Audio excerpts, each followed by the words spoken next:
how do you persuade a label to go with what you believe in?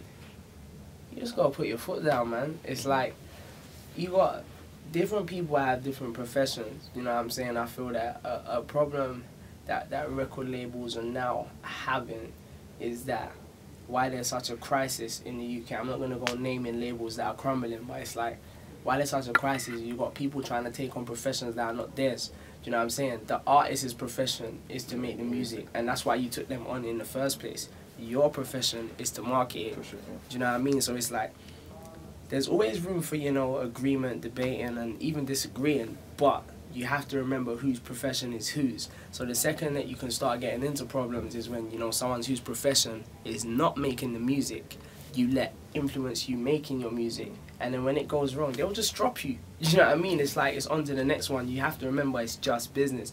So it's like let them make what you want to make and let them market it the way that is their craft to market it. Give them your input on how you want the public to perceive you, and then let them go from there.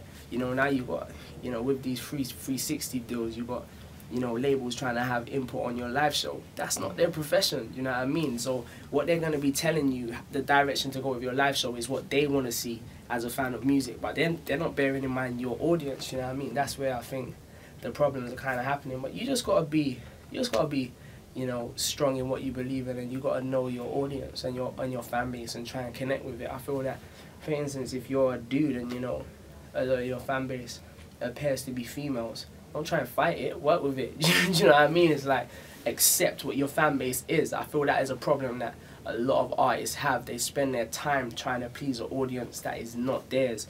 Do you know what I mean? It's like, I don't know, okay, cool, Chipmunk's fan base is mostly girls. I'm going to try and keep them happy then, do you know what I mean? And meanwhile, try and grab everything else that comes around that, you know what I mean? So, yeah, I want dudes to be into my music, so I'm going to try and pull them in as well. I'm not going to spend my time neglecting who's into me.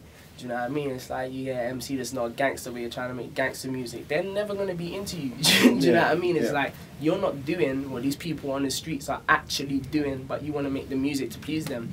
London's a small place. Someone will catch you and F you up and you get caught out. You know what I mean? Just don't do it. Spend time trying to please who is actually into your music. I think that's a key part of, you know, being an artist, just accepting your fan base and trying to work with it.